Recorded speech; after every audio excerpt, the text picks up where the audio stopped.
কি এই জালে যে দেখি মণিমালার চুল, তার মানে মণিমালা এই জেলের বাড়িতেই আছে। আমাকে মণিমালাকেও একটা সংকেত পাঠাতে হবে। এই বলে ঝিনুকমালা একটি নীল মুক্তো রবিনের জালে আটকে দেয়। তারপর রবিন তার জালটা তুলে দেখে মাছের সাথে একটি চকচকে মুক্তো উঠে এসেছে। সেটা হাতে তুলে নিয়ে বলে, এ আমি কি দেখছি? আমার জালে একটি নীল মুক্তো। কিন্তু মা, ঝড় বৃষ্টিতে আমি একটাও মাছ পাইনি। ঘরে কালকের মতো চাল ডাল আছে তো? না বাবা, তুই মাছ বিক্রি করে সেই টাকায় চাল ডাল কিনে নিয়ে এলে তবে যে আমাদের হাঁড়ি চড়ে। এখন কি যে করি? রবীন্দ্রের এমন দারিদ্রতা দেখে মণিমালা তার চুলের মধ্যে থেকে জাদুর মুক্তোটা বের করে বলে, রবিন, তুমি আমাকে যে কোনো একটি পাত্র এনে দাও। পাত্র? তা দিয়ে তুমি কি করবে? আরে নিয়েই এসো না, দেখাচ্ছি কি করব। এরপর রবিন একটি বাটি নিয়ে এসে মণিমালার হাতে দেয়। তারপর মণিমালা সেই বাটিতেই তার জাদুর মুক্তো ঠেকাতেই পাত্রটি সোনার হয়ে যায়। এই নাও, এই সোনার পাত্রটি তুমি বাজারে বিক্রি করলে নিশ্চয়ই কিছু টাকা পাবে। সেই দিয়ে তুমি চাল ডাল যা প্রয়োজন সব নিয়ে এসো। ও মা, মণিমালা, তুমি জাদু জানো? এক পলকে বাটিটা সোনা হয়ে গেল। মা, আমি বাজার থেকে কিছু চাল ডাল কিনে নিয়ে আসি। কালকে সকাল সকাল আবার মাছ ধরতে বেরোতে হবে, ফিরতে সন্ধ্যা হয়ে যাবে। এই কথা বলে রবিন সোনার বাটিটি নিয়ে একটি সোনার দোকানে বিক্রি করতে যায়। চকচকে খাঁটি সোনার বাটি দেখে দোকানদার বলে, কি হে রবিন, সোনার বাটি? এটা তুই পেলি কোথা থেকে? কারোর থেকে কি? না না গঙ্গাধর কাকা, এটা আমাদেরই। আমার মায়ের পুরনো বাক্সতে ছিল। আচ্ছা, তাই নাকি? এই যে দেখছি পুরো খাঁটি সোনা, একটুও খাদ নেই। যাই হোক, এই নে, এই টাকাগুলো রাখ। গঙ্গাধর রবিনকে সোনার বাটির সঠিক মূল্য দেয় না। রবিন যেটুকু টাকা পায় তাই দিয়েই হাট থেকে চাল ডাল মশলাপাতি কিনে নিয়ে বাড়ি ফিরে আসে। মা, দেখো আজ কত কিছু কিনে নিয়ে এসেছি। এরপর ধীরে ধীরে রাত হয়ে যায়। তার পরের দিন সকাল হতেই রবিন মাছ ধরতে যাবে বলে প্রস্তুত। কিন্তু সে খেয়াল করে তার নতুন জালটি কাল নৌকার সাথেই তলিয়ে গেছে। ওহো, এবার আমি কি করি? ঘরে শুধুমাত্র এই ছেঁড়া জালটি পড়ে আছে, কিন্তু এটা দিয়ে মাছ ধরবো কি করে? সব মাছ যে পালিয়ে যাবে। এখন এই ছেঁড়া জালটি সম্বল, এছাড়া আর কোনো উপায়ও দেখছি না। কি হলো রবিন, তোমাকে যে ভারী চিন্তিত দেখাচ্ছে। মাছ ধরতে যাবে না? হ্যাঁ হ্যাঁ, যাবো তো, কিন্তু আমার ভালো জালটি কাল নৌকার সাথে জলে তলিয়ে গেছে। ঘরে এই ছেঁড়া জালটি পড়ে রয়েছে, কিন্তু এই জাল দিয়ে মাছ ধরবো কেমন করে? মাছ যে সব পালিয়ে যাবে। আচ্ছা, এই ব্যাপার, ঠিক আছে, আমি কিছু একটা ব্যবস্থা করছি।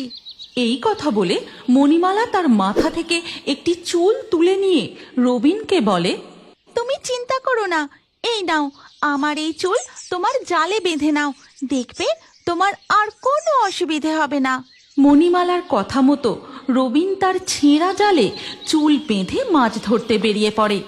আর মণিমালা মনে মনে বলে, আমার চুলের মধ্যে দিয়েই সমস্ত বার্তা পৌঁছে দিয়েছি। আমার চুল ঝিনুকমালা দেখার সাথে সাথেই ও সব কিছু বুঝে যাবে। মণিমালার জন্য আমার খুব চিন্তা হচ্ছে।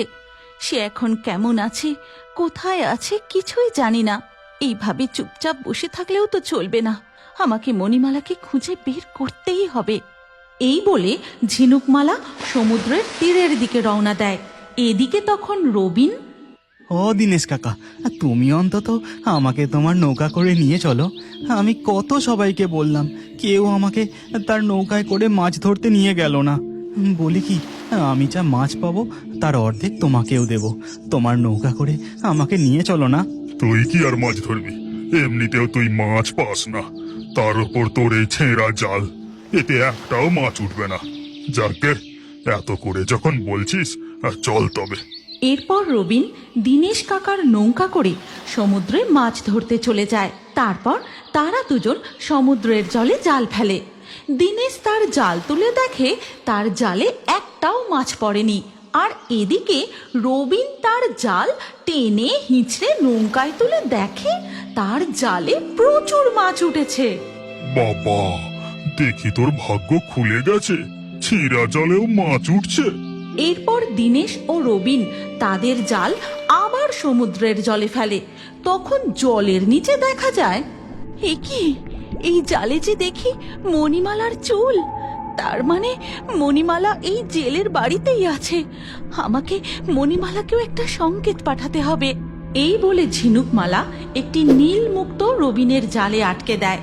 তারপর রবিন তার জালটা তুলে দেখে মাছের সাথে একটি চকচকে মুক্ত উঠে এসেছে। সেটা হাতে তুলে নিয়ে বলে, এ আমি কি দেখছি? আমার জালে একটি নীল মুক্ত। এই মুক্তই বা এলো কোথা থেকে? এমন মুক্তর কথা আমি তো আগে কখনো শুনিনি। বাবা, রবিনের জালে এ আবার কেমন মুক্ত উঠলো? যে কোনো উপায়ে ছলনা করে এটা আমাকে ওর থেকে নিতেই হবে। বলি কি রবিন, তুই ওই নীল মুক্তটা আমাকে দিয়ে দে, তার বদলে আমি তোকে আমার নৌকাটাই দিয়ে দেব। না না, এটা আমি দিতে পারবো না। চলো এবার আমরা ফিরে যাই। রবিনের এই উত্তর শুনে দিনেশ খুব রেগে যায়, কিন্তু সে মুখে কিছু বলে না। তবে মনে মনে সে মুক্তটা চুরি করার পরিকল্পনা করতে থাকে। আচ্ছা, ঠিক আছে, চল এবার আমরা বাড়ি ফিরে যাই।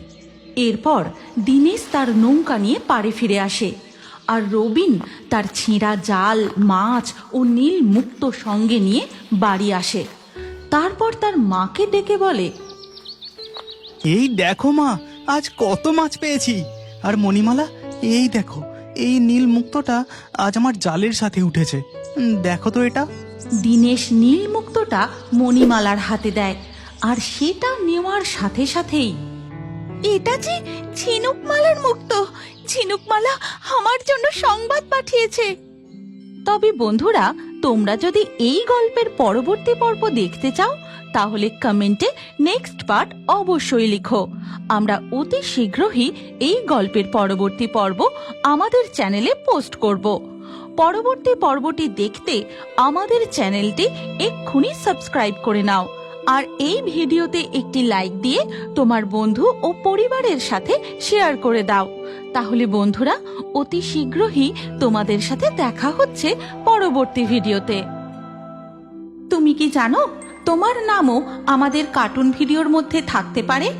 আজকের লাকি ড্রয়ে নির্বাচিত নামগুলি হলো জয়, সজীব, মিম, সুদীপ্ত, মেঘলা, রিজা, মুশিনা, সহনাজ, প্রিয়ন্ত, ডোনা, শান্ত, মৌসুমী, সোনালী, বিউটি, শিমু। আপনার নাম সহ সেরা কমেন্ট করে পরবর্তী ভিডিওতে দেখার জন্য এক্ষুনি মারমেড মণিমালা বাংলা চ্যানেলটি সাবস্ক্রাইব করে নিন। তারপর আপনার নাম কমেন্টে লিখে দিন, আর স্ক্রিনের উপরে আসা এই পরবর্তী ভিডিওতেও ক্লিক করে ওই ভিডিওতেও আপনার নাম লিখে দিন। আপনার নাম আমাদের কার্টুন ভিডিওতে অবশ্যই দেখতে পাবেন।